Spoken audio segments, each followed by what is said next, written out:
Hi, this is Andrew with Good Space High Performance Builders and Bromwyn Berry with Passive House BB.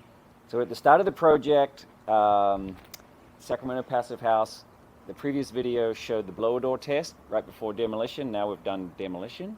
So we want to show you the stage we're at.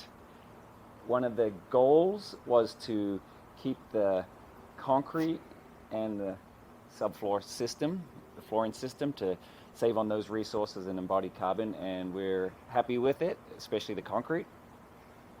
See, it's pretty in good shape, and that's characteristic for around the foundation, but there are a few details with the floor joist framing that will show you that will need some repair and support.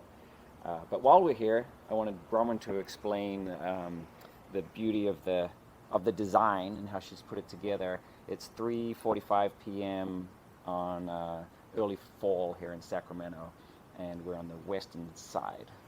Yeah, thanks Andrew, because what I really wanted to point out today is you can see how the existing trees on the streets here really help shade the house.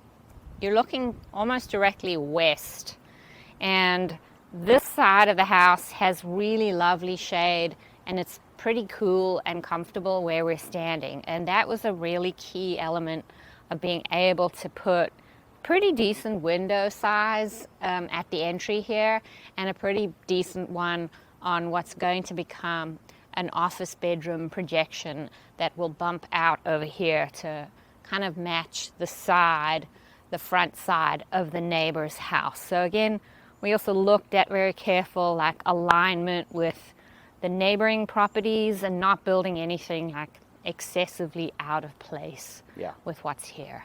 And that's really key in this climate. I've been living in Sacramento for over 20 years now, and it gets hot in the evening, so the design with the trees and the shading is really key. So as I mentioned with the subfloor, we'll show you a few areas, or the floor system, subfloor has been removed. There's a bit of damage. There's termite damage here. You can see it's been eaten away, so we'll have to replace some of this. And then there's some notching over here that we'll have to deal with. You might also, if you get the camera looking down the joist, you'll see the two joists aren't in perfect alignment. Both they lap, and then also they're not in a straight line. So it's going to make it a little challenging for us to put the plywood subfloor down. It's also not perfectly on center because the old wood that they had there, they weren't 4x8 sheets like we use now. So we'll have to make sure we get some 4-foot and 8-foot centers with some support there. I'm going to jump into the middle and show you another area where we'll have to make some repairs. Here we are in the middle of the existing floor system. There was a furnace here, so a natural gas burning furnace in the floor and in the crawl space that provided heat for the house.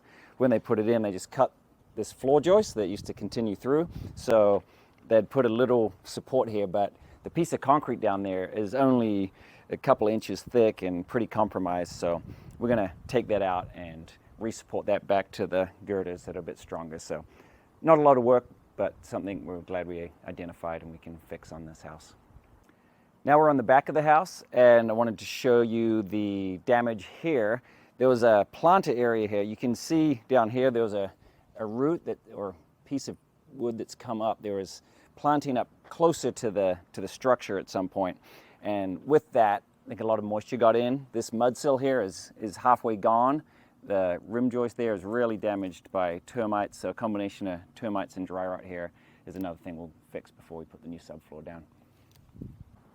So in the back of the house now, behind the framed floor that you could see, so it looks like something was here, Bromwyn, so tell us what happened in this part of the old house. Sure. So actually, this where we're standing used to be a screened porch that was really pretty shoddily built, and then there was a little bridge extension, and then there was an additional bedroom that was added at the end there. And really, I crawled the crawl space, as you were remarking. That was kind of unusual for an architect to do. Very impressive. And I noted the foundation, it was clearly an addition with a very you know, marginal foundation, and, you know, perhaps you can say like what you found when you actually opened it up. So when the demolition happened, it was almost like the house above, the building above, was holding the foundation in place. There was no rebar.